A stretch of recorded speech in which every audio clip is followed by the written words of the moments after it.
There are a lot of design trends in 2025 to completely avoid because they kill conversions. However, I'm about to share some that you should actually embrace because they can boost your conversions. And design trends come and go, but your website conversions rely on a few things: having clarity, consistency, and a frictionless path to take people from curiosity to conversions. Does your website have clarity, and will the design trend interrupt that clarity? Is the design trend relevant to your brand, or is it completely off-brand? Is the design trend just a distraction and taking people away from your core messaging? And does the design trend actually entice people to take action on your website? Or does it just distract people enough to cause them buy-in anxiety? And if that's the case, you want to avoid the trend altogether. All right, so let's deep dive into some website design trends of 2025 to embrace. All right, so a website design trend to embrace is interactive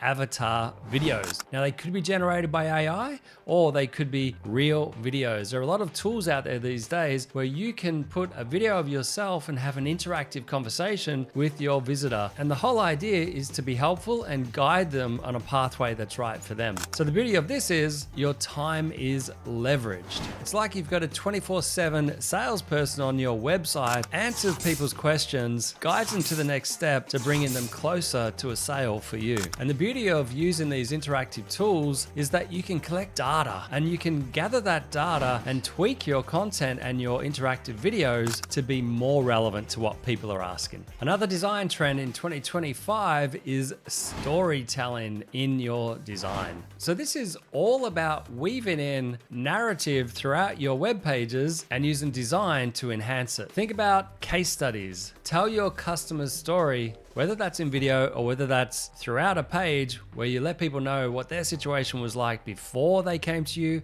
how you helped them, and what their results were, can be super powerful for other cold prospects seeing themselves in that story. But make it visually pleasing. Put a lot of images throughout the storytelling to get an even better result. You can also use storytelling on your about page. Nobody wants to look at an about page with just big walls of text. Instead, you want to visually show the journey that led you to being the trusted expert to offer what you offer today. And we often do that with a timeline. So it's good to have milestones throughout your journey, maybe one per year, no more than 20.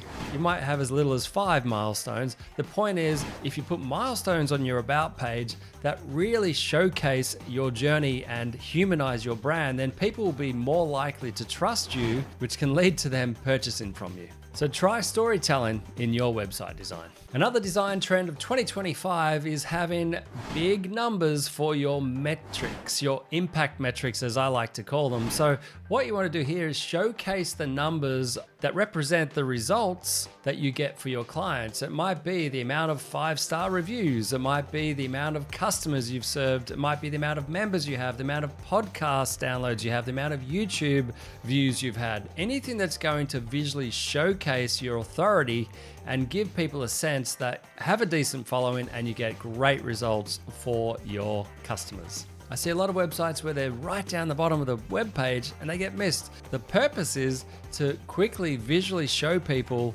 that you're the real deal without them having to scroll the page. And to get a little bit of attention, we like to animate those metrics where it starts at 0 and quickly goes up to the number within a second. So people just see the animation and they're drawn to it. Another design trend to embrace this year is sticky table of contents on your blog post. So what do I mean by that? If you think about the layout of your blog post on a desktop, it's usually center justified and you may have something either on the right or the left. Well, we recommend putting a left panel of a table of contents so that it has individual links that anchor link to that section of the blog post or podcast post. Another design trend to look out for this year are soft gradients. Now, this may not suit every brand. However, you can use it to complement your existing brand colors. We generally want to use them in the background. So what we're talking about here, it might be as you scroll, it just gradually shifts from one color